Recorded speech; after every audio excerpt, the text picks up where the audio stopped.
Okay students, welcome to the class. Today we will start our chapter number 5, that is organizing. In functions of management, this is the second number function, that is organizing. Organizing आपने पढ़ा है functions of management 5 है, planning, organizing, staffing, directing and controlling.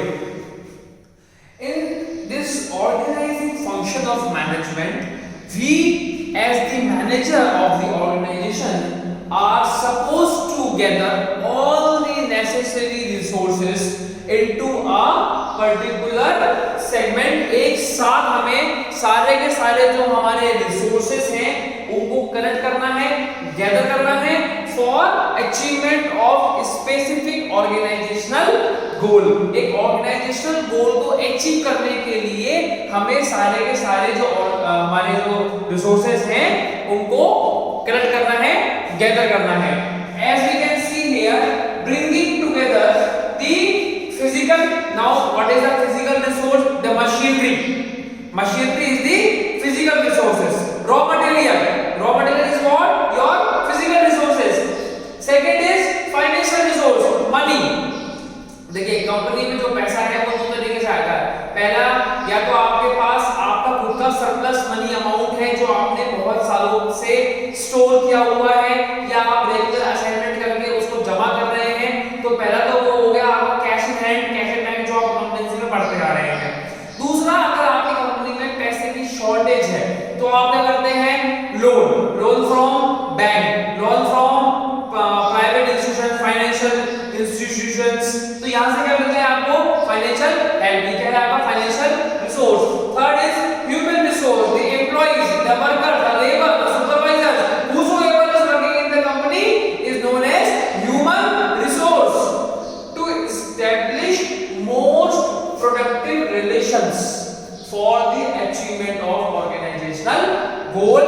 Organisational goals को achieve करने के लिए इन सब में एक हमें रिलेशनशिप को एस्टैब्लिश करना होता है कि जो हमारे पास फाइनेंशियल रिसोर्स हैं उन फाइनेंशियल रिसोर्स की हेल्प से हम फिजिकल रिसोर्सेज को क्रिएट करेंगे. क्या? सबसे पहले तो हम रॉ मटेरियल परचेज करेंगे. दूसरा, अगर हमें टेक्नोलॉजिकल एडवांसमेंट करने की रिक्वायरमेंट है तो हम नई टेक्नोलॉजी, नई मशीनरी को हमारी कंपनी में परचेज करेंगे. और तीसरा, जब हमारे पास मशीनरी आ जाएंगी तो उस मशीनरी को चलाने के लिए स्किलफुल ह्यूमन रिसोर्स का हम अपॉइंटमेंट करेंगे. हमने स्किलफुल क्यों कहा है? क्योंकि हमारे पास जब नई टेक्नोलॉजी कंपनी में आ गई है तो हमें उसको ऑपरेट करने वाला टेक्नोलॉजिकल स्किल्ड पर्सन चाहिए जो उस मशीनरी को इजीली चला सके. या दूसरा, हमें हमारे जो एग्जिस्टिंग एम्प्लॉइज हैं उनमें से किसी, जितने भी आपको आगे चाहिए 1 2 3 4, उन लोगों को पहले ट्रेनिंग करवानी होगी, उसके बाद वो लोग उस मशीनरी को यूज कर पाएंगे. तो these all are having a common relationship.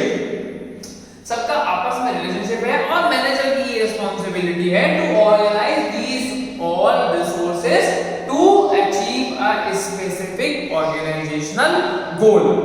Manager को ऑर्गेनाइजेशन गोल को अचीव करने के लिए इन सभी रिसोर्सेज को गैदर करना है, एक साथ लेके आना है, इन सब में रिलेशनशिप को एस्टैब्लिश करना है जिससे कि आप अपने ऑर्गेनाइजेशन गोल को अचीव कर सको. तो this is known as organising. Organise करना. हमने इसका एग्जांपल दिया हुआ था बच्चों कि अगर हमारे स्कूल के अंदर एक फेयरवेल पार्टी है या एनुअल फंक्शन है. अब एनुअल फंक्शन हमें कराना है तो स्कूल के मैनेजमेंट ने ये ड्यूटी किसको दे दी? टीचर्स को, कि यू आर टू कंडक्ट या you are to organise the annual function on so and so date. अब टीचर्स ने ये अपनी जो रिस्पांसिबिलिटी थी ये आपस में और जो स्कूल के डिफरेंट इवेंट्स के जो आपके स्टूडेंट्स हैं, जैसे कि आपका कल्चरल सेक्रेटरी होता है, आपका स्पोर्ट्स सेक्रेटरी होता है, आपके स्कूल के अंदर डिसिप्लिन सेक्रेटरी होता है, जिसे हम हेड बॉय हेड गर्ल भी कहते हैं. तो इन सभी स्टूडेंट्स के साथ आपने मिलकर के एक टीम क्रिएट कर ली जिससे कि आपको एनुअल फंक्शन ऑर्गेनाइज करने में प्रॉब्लम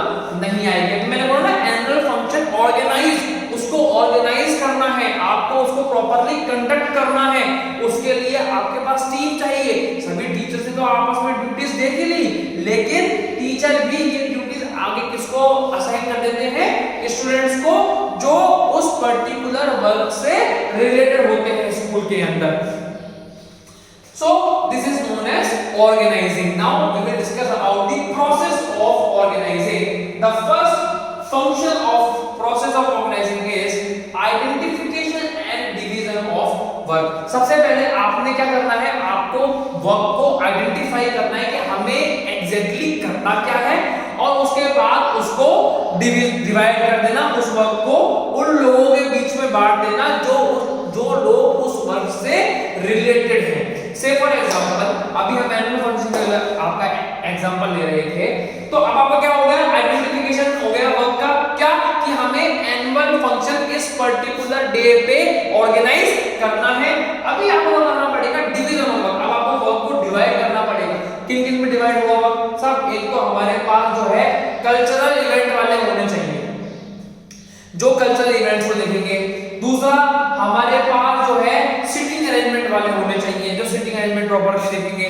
तीसरा, हमारे पास डिसिप्लिन कमेटी होनी चाहिए, जो स्कूल के एनुअल फंक्शन में डिसिप्लिन मेंटेन रखेगी। उसके अंदर टीचर्स भी होंगे, उसके अंदर स्टूडेंट्स भी होंगे, सीनियर क्लास वाले। उसके बाद आपका होता है रिफ्रेशमेंट, कि सब हमें रिफ्रेशमेंट भी कंडक्ट कराना है, पेरेंट्स का, टीचर्स का। उसके बाद ये होता है कि साहब हमारे पास जो है फैंसी ड्रेसेस वगैरह भी स्कूल के अंदर हमें ऑर्गेनाइज करनी है, जिससे कि हमारे बच्चे एकदम न्यू आउटफिट में दिखे, जिससे कि फंक्शन जो है बहुत ज्यादा कलरफुल हो। उसके बाद हमें डेकोरेशन भी देखनी है स्कूल फंक्शन की, सब डेकोरेशन भी अच्छी होनी चाहिए। तो you have divided the work under many segments. आपने इन सब सेगमेंट्स में इस एक वर्क को डिवाइड कर दिया, division of work.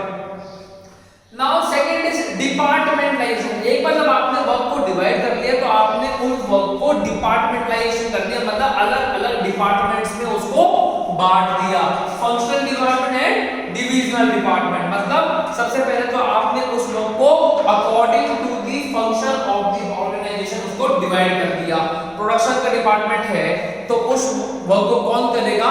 Production department ही करेगा। अगर कोई आपको प्रोड्यूस करना है, चीज बनाना है, तो उसको कौन करेगा? प्रोडक्शन डिपार्टमेंट करेगा। This is known as functional departmentalisation. Divisional, अगर आपने कोई जो वर्क है उसको आपने डिविजनल लेवल पे डिपार्टमेंटलाइज किया है, मतलब कि अलग अलग लोगों को अलग अलग तरीके का काम बता दिया है, this is known as divisional departmentalisation. एक पर्टिकुलर डिवीजन में, जैसे कि अगर हम बात करते हैं साहब, एक कंपनी है, वो कंपनी बहुत सारे प्रोडक्ट बनाती है, तो उसके जो अलग अलग डिवीजन है, मतलब एक तो केबल एंड वायर है, एक आपका जो है एसी वाला अलग यूनिट है, आपका जो है फैन वाला वो अलग यूनिट है, एक आपका जहां पर चेंज ओवर बनते हैं वो अलग यूनिट है। तो आपने जिस पर्टिकुलर सेगमेंट का वो काम आया है, उस पर्टिकुलर सेगमेंट में उस वर्क को डिवाइड कर दिया। से फॉर एग्जांपल अभी हमने बात की कि साहब हमारे पास अभी एसी का ऑर्डर आया है, तो हम वो चेंज ओवर वालों को थोड़ी देंगे, वायर वालों को थोड़ी देंगे, तो हम इसको देंगे सीधा एसी के जहां डिवीजन हमारी चल रही है, जहां काम ही एसी प्रोडक्शन का होता है, हम वो वर्क उस पर्टिकुलर डिवीजन को हैंडओवर कर देंगे। तो this is known as departmentalisation. आपने वर्क को प्रॉपर्ली सिस्टमैटिकली डिपार्टमेंट्स में डिवाइड कर दिया।